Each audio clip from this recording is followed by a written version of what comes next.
When everything fell apart in Miami, the reflection of a perfect life. Miami shimmered under the morning sun, and from the 34th floor of a luxury Brickell condo, Samantha Brooks stared at the bay with a cup of coffee in hand. It was Monday, and as always, her husband Nicholas Carter had left early for his law firm in Coral Gables. They had been married for 6 years. Everyone around them called them the perfect couple. He, successful and charming.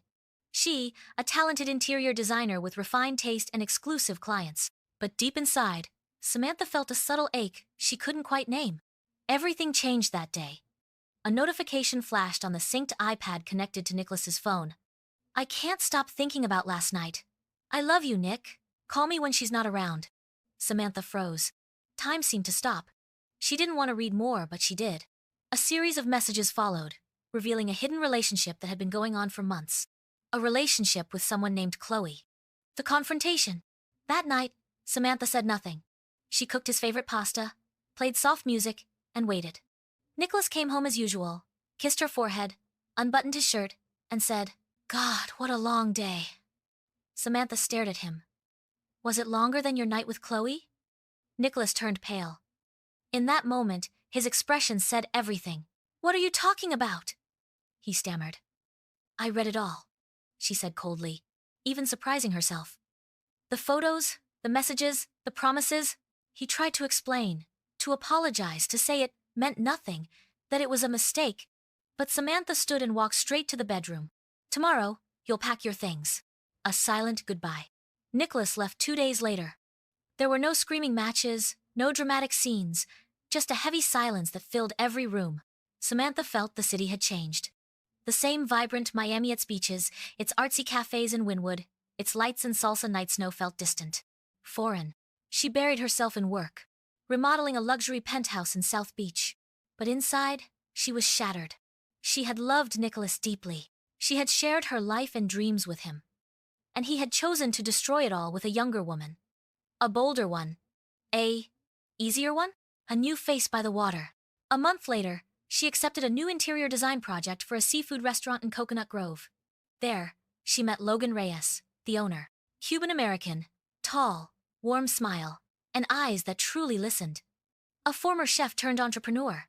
He didn't speak much about himself, but he always asked about her day and offered coffee when she looked tired. At first, Samantha kept her distance, but little by little, she laughed again. Enjoyed the little things again.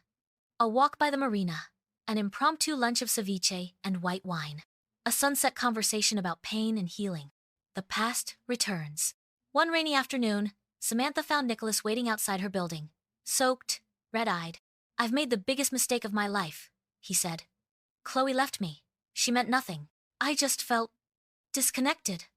Lost. But I love you. I always have." Samantha stood in silence, her heart pounding.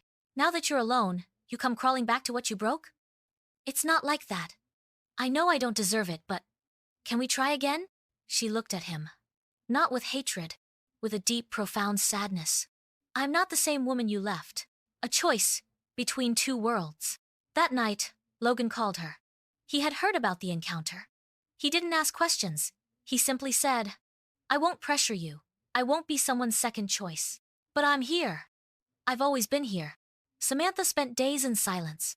She walked through South Point Park, listened to old jazz playlists, called her mother, and finally locked herself in her studio to write a letter. A letter to herself. To the woman who had endured, loved, cried, and now had to decide. And she decided. The choice.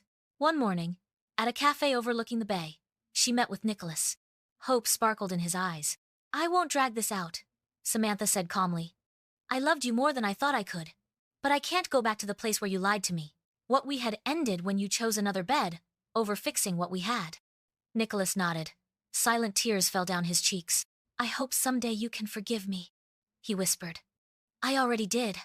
But forgiveness doesn't mean I want you in my life again." A new dawn in Key Biscayne. A month later, Samantha and Logan walked along Key Biscayne's peaceful beach. The restaurant had launched successfully, and Samantha's interior design had been featured in a local magazine. For the first time in ages, she felt at peace. Logan reached for her hand, and she took it without fear. "Are you ready?" he asked. Samantha smiled. "I don't know what tomorrow holds, but today..." Yes, I'm ready. Epilogue. The silence that says it all. In his old Brickell apartment, Nicholas stared out at the city from the same tall window, alone. The echo of a perfect life now gone. Meanwhile, somewhere quiet in Miami, Samantha played the piano she hadn't touched in years. Logan listened from the kitchen. Sometimes, love hurts. Sometimes, it betrays. But sometimes, when everything falls apart, that's when we truly learn how to live.